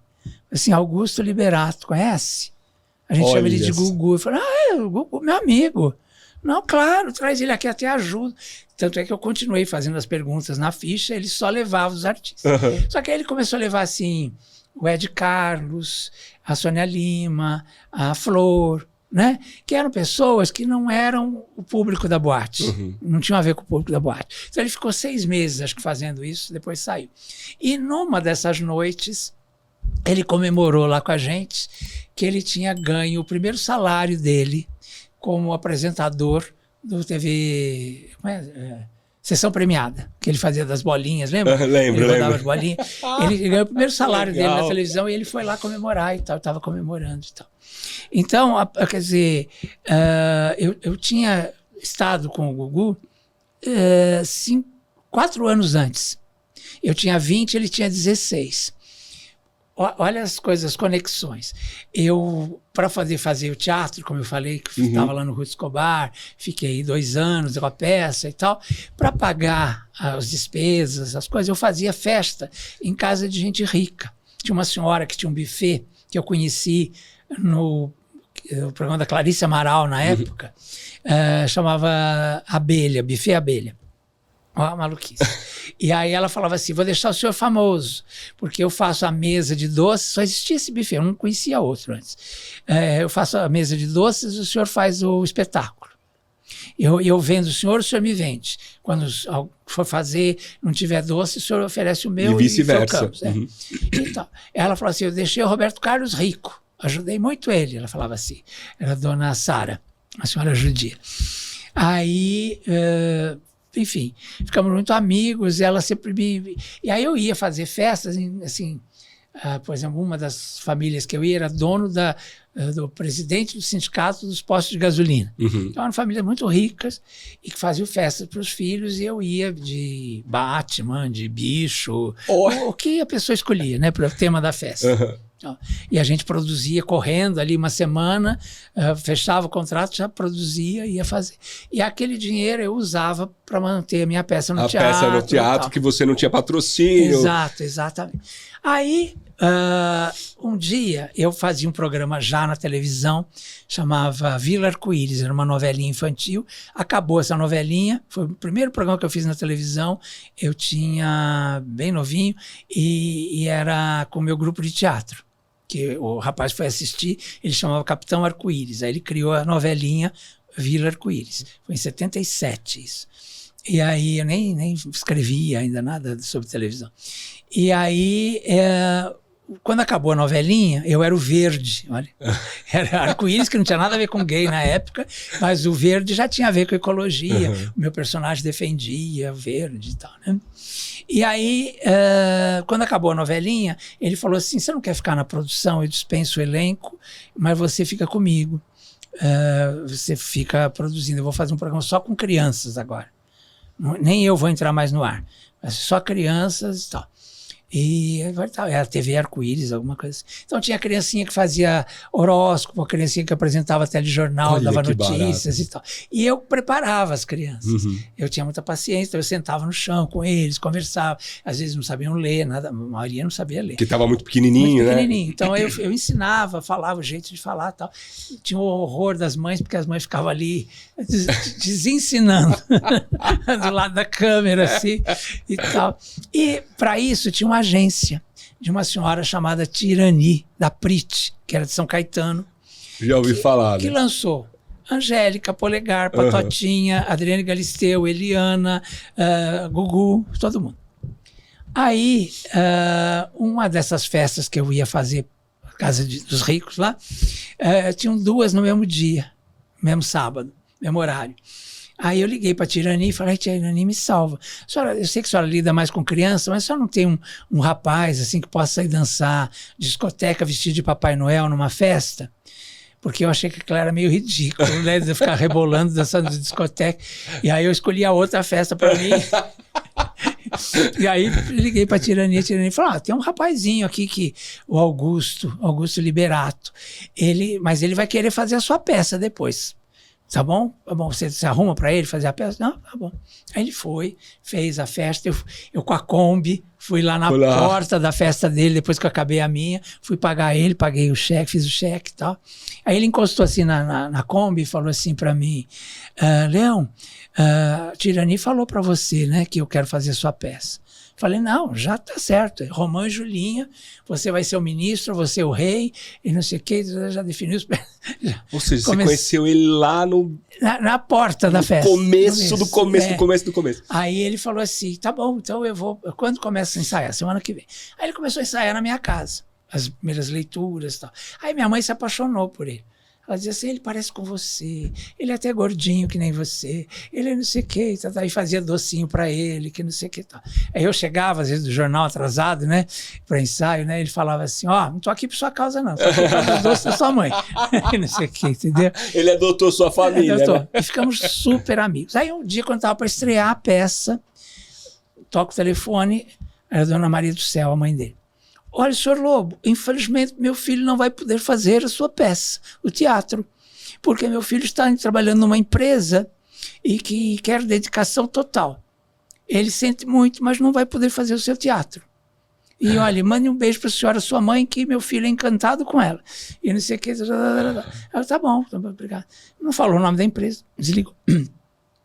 4 anos depois, encontro ele lá na boate. Aí ele me conta que a empresa era o SBT, que ele tinha ganho o primeiro salário, essa coisa, né?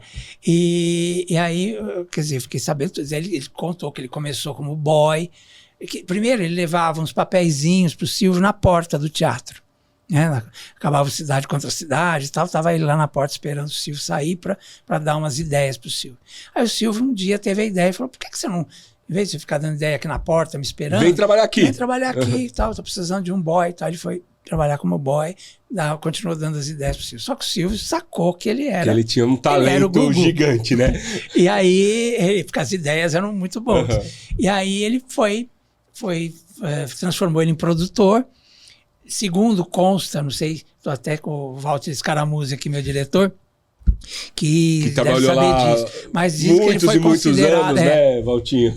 Muitos anos de SBT. Diz que ele foi considerado um dos melhores produtores da história da televisão brasileira. Porque ele realmente era muito criativo, né? E aí, quer dizer, acho que em 4 anos ele passou a ser apresentador. O Silvio deu esse prêmio para ele, para ser apresentador, e deu super certo. Logo depois veio o Viva a Noite. Aí eu vivia no Viva a Noite. Tem a série tá no... Eu não me lembro qual TV... Qual canal do Silvio Santos. É muito legal e conta um pouco dessa história. Eu acho que a série, já que estão falando da série, eu acho que a série pega o lado mais negativo do Silvio, né?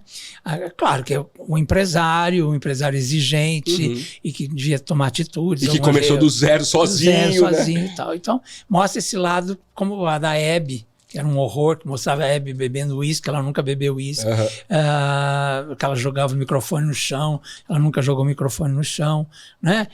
Então tem uma série de mentiras, como foi o filme da Elis também, que só pegou o lado dela mais obscuro, porque a Elis era uma diversão, uma alegria, fora que era a maior cantora do Brasil, né? É impressionante. Então ali o filme pega só esse lado, o lado político dela, o lado negativo do lado político dela, porque ela teve um lado político, uma hora ela entendeu, né? E virou uma mulher brilhante e tal, mas ela fez umas bobagens políticas, ela fez, né? E o filme pega só isso. Essa série do Silvio também me passa assim só o lado ruim do Silvio, né? O lado empresário e tal, e não esse Silvio que a gente conhece, que a gente convive e que era humano e que sabia ver nas pessoas, o talento, né? Deu oportunidade para um monte de gente. Tanta gente, né? Eu já vi podcast do Celso Portiolli, enfim, várias pessoas que passaram pelo SBT e todo mundo... teve um jornalista também, Putz, agora me falta o nome dele, vocês me perdoem. Que teve um problema de saúde e o Silvio apoiou. Plácido Manaia Nunes? Não, foi um... E o Plácido Manaia Nunes foi que deu o troféu imprensa para ele. Foi mais recente agora. Putz, me faltou o nome do jornalista, me perdoem. Mas passa essa impressão de que o Silvio Santos é um cara muito humano, né? Só para você ter uma ideia, a Lolita Rodrigues saiu da Tupi, foi para o SBT... quase diretamente, né, quando a Tupi fechou. O dia que o Ayrton Rodrigues estava mal, a Lolita ligou para o Silvio e pediu se podia falar com ele. Aí ele falou assim, vem cá, Silvia, ele chamava de Silvia, porque é o nome dela. Silvia, vem cá, isso a Silvia me contou. Foi ninguém que me contou.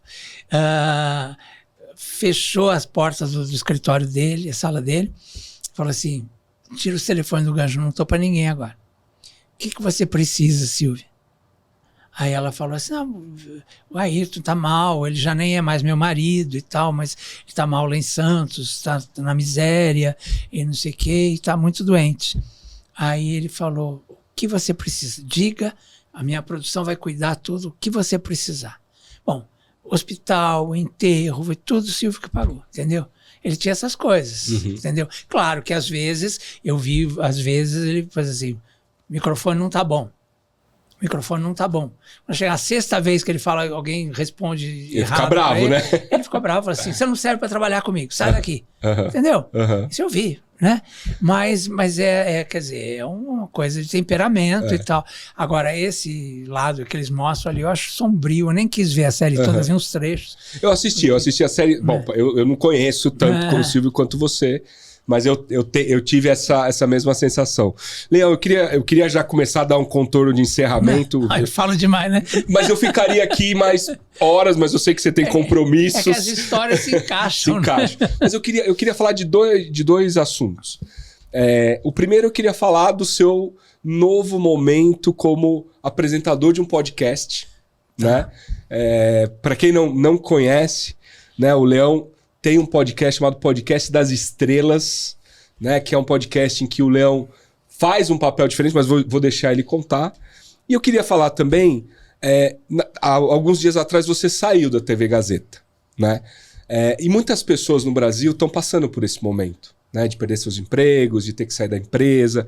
Então eu queria que você falasse um pouco como que você tem se sentido, quais são os seus planos e como é que tá essa vida de entrar nessa tecnologia do podcast? Porque participar de podcast, né, você participou de vários e ainda está participando. Felizmente do nosso também, né? Mas como é que é isso? Então, eu vou ser bem sincero, eu resisti muito, porque eu achava que todo mundo tá fazendo podcast. Aí eu falava assim, que sentido tem? Né? Porque se todo mundo tá fazendo, né? Aí eu também não queria que fosse uma coisa assim, atrás dos seus amigos. Porque eu sentia que isso não era profissional.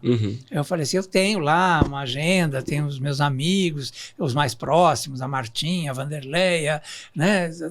Mas eu não quero essas pessoas assim. Eu queria que tivesse uma produção, eu queria que fosse uma coisa profissional. Eu confesso para você que eu ainda estou apanhando, que eu ainda estou aprendendo. né? Porque é uma tecnologia diferente, é uma linguagem um pouco diferente, porque na televisão você está falando com milhões de pessoas ao mesmo tempo e pessoas que não escolheram, de certa forma, assistir aquilo, né? Então você tem que ter um cuidado, você está falando com lugares longínquos, onde as pessoas às vezes talvez não tenham a mesma cultura que a gente aqui da região sudeste, então você tem que tomar uma série de cuidados. Eu acho que a grande diferença é essa. Eu acho que no podcast não, você está falando para pessoas que querem estar ali. Né? Ela procurou, né? O seu assunto. Né? Isso. Então eu entendo assim, né? Pode ser até que então acho que uma parte você tem razão, é isso mesmo. Né? Então eu acho que tem uma liberdade maior. Né?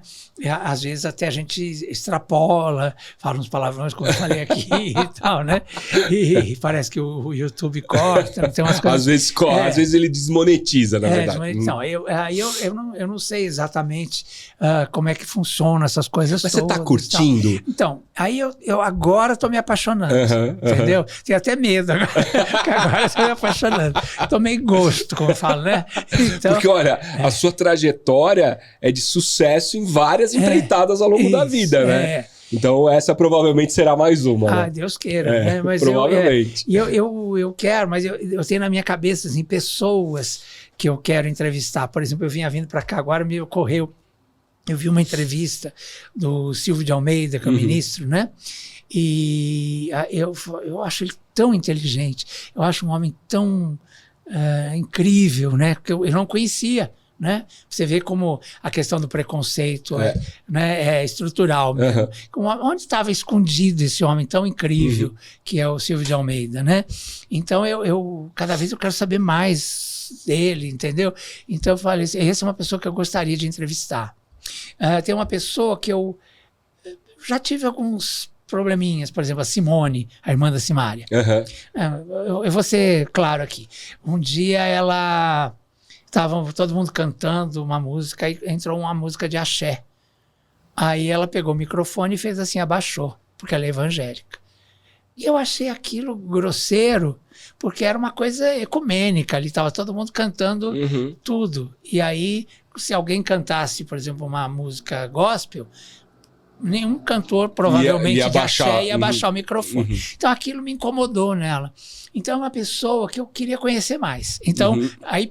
pelo outro lado. Então, era uma pessoa que eu gostaria de entrevistar atualmente. E acho que ela está sendo guerreira, começando de novo sozinha. Começando de novo sozinha, se reinventando. Né? O Cafu, que tem um trabalho social maravilhoso. Incrível, é verdade. É uma pessoa que eu gostaria de entrevistar. Então, assim, mas ainda no meu podcast, ainda não vieram as pessoas que eu gostaria de entrevistar, né? Então, eu acho que mais nós vamos chegar lá. E Leão, lá você faz um papel...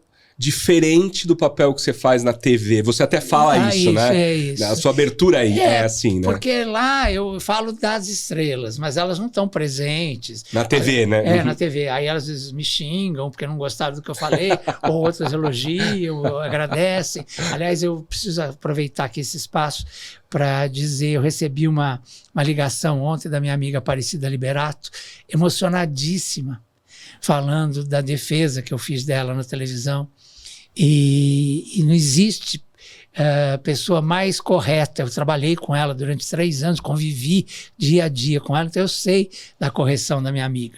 E ela está sendo achincalhada, né, por causa dessa coisa, dessa briga da herança e tal, que eu acho um absurdo. Né? Porque assim, eu penso assim, se você deixa um testamento, é para seguir o testamento, né? Então por que você deixa o testamento? Não deveria ser contestado, né? O seu, né? O Jô Soares deixou dele, foi dividido. Aí, de repente, tem umas pessoas aí que, sabe, entram no meio e querem receber e querem não sei o quê. E por exemplo, no caso aí da família em questão, eu sei que a pessoa que está reivindicando está errada, porque ela fez um acordo, né? Ela topou uma parada, né? E agora está voltando atrás, está roendo a corda, como a gente fala. Né? Agora, como tem esse movimento hoje das mulheres, as mulheres sempre têm razão e tal, entendo e concordo e assino embaixo, acho que as mulheres têm que ser respeitadas e tudo mais. Totalmente. Mas nesse caso específico, eu acho que é outra história. E inclusive tem gente por trás dessa moça fazendo a cabeça dela para por causa do dinheiro. Uhum. Entendeu? Então, eu já fui até processado por ela, ganhei, então, e continuo batendo o pé que está errado. Né? Se o Gugu fez o processo daquele jeito, o testamento, é porque ele queria que fosse daquele jeito. Uhum. Então, sabe, e o respeito que se tem a ele? Quer dizer, porque ele não está mais aqui, então acabou? Né? E as pessoas ficam achincalhando, falando coisas absurdas e tal, né? Então, eu falei isso e falo, conheço a índole da Aparecida. Então, por isso, eu quero mandar um beijo para ela e chorei muito quando eu vi a mensagem dela, porque ela disse assim, você foi a única pessoa que me defendeu. E ela falou isso com uma dor no peito, porque, sabe, uma pessoa que está ferida mais profunda da sua alma, né?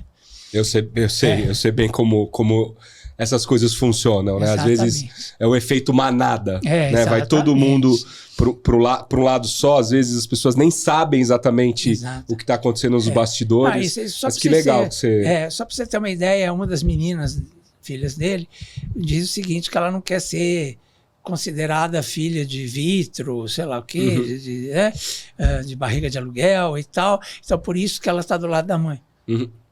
Né? Sabe? Umas coisas absurdas. É um assunto entendeu?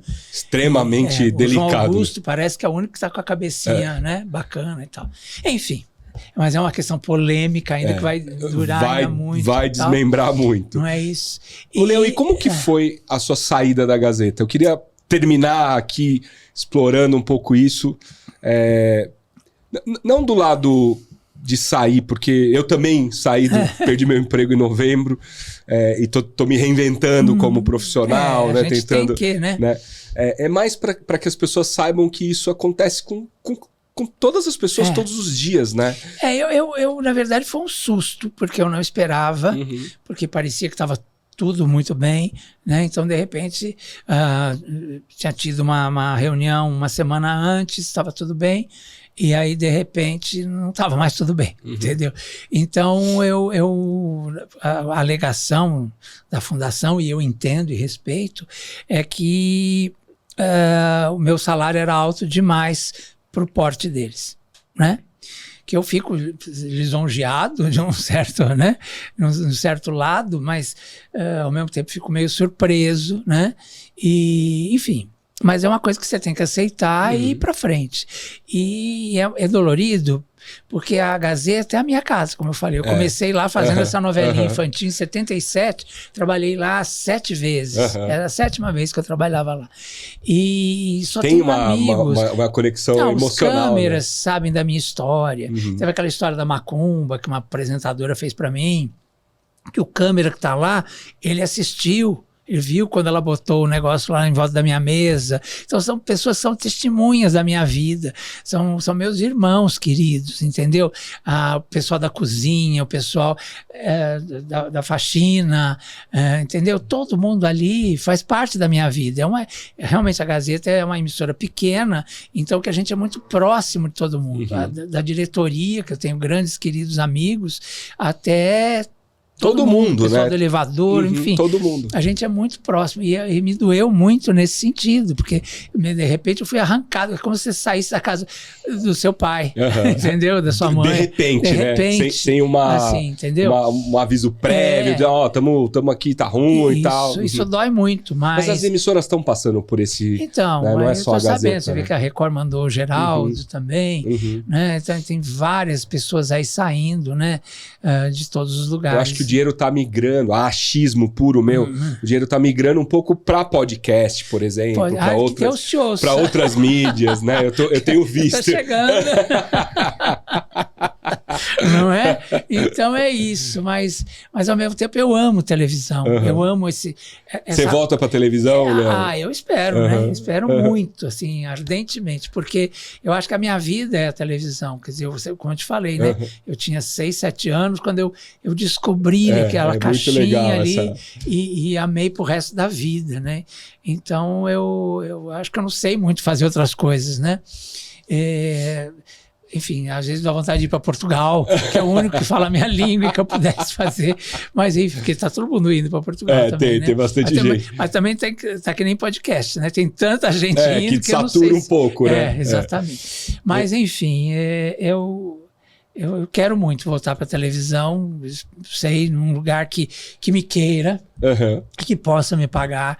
Porque alguém me perguntou essa semana, esse foi o pessoal do UOL, Lucas Pazin, querido, me perguntou assim, é verdade que você está na miséria? A miséria não, ele usou, que você está com dificuldades financeiras e todo mundo falando isso.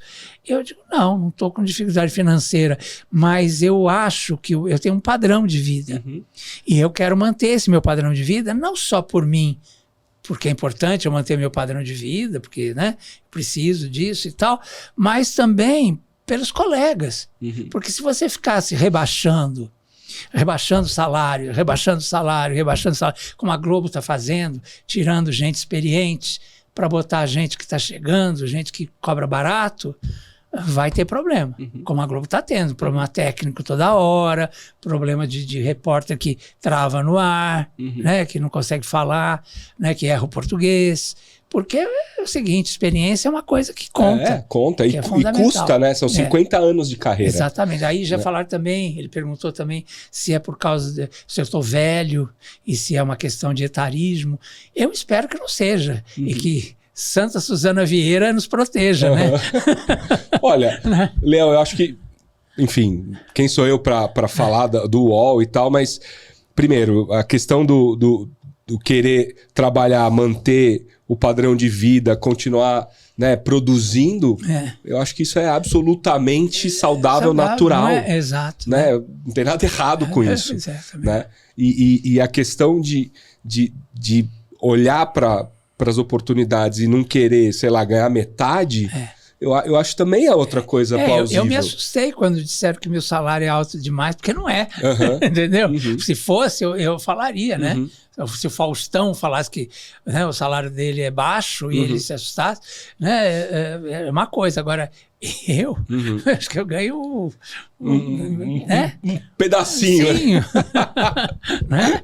Então Ô, Leão, quem quiser te seguir, é Podcast das Estrelas. O canal é Podcast das Estrelas e o Podcast das Estrelas toda quinta-feira às 19 horas, ao vivo. Posso botar também o Facebook? Claro! Porque eu tenho tido um acolhimento no Facebook, o Facebook qual é o... que é maravilhoso. É Leão Lobo Oficial. Leão Lobo, então, Leão Lobo Oficial no Facebook, Leão Lobo TV no Instagram e Podcast das Estrelas, lá o podcast do Leão. Eu assisti todos os episódios, todos. Assisti todos os episódios. Não precisava. Não, gostei de verdade. Acho que tem um conteúdo legal ali. Acho que você tá fazendo um papel bacana ali no podcast. Teve alguns que eu amei, eu gostei assim. Primeiro assim, né? Eu faço podcast, eu adoro podcast, né? E eu gosto de ir para podcasts que são diferentes do que eu faço às vezes, claro. para me inspirar, para ver como você fala, para ver como você entrevista. Mas ele é chique, como né? Ele só fala com os CEOs, né?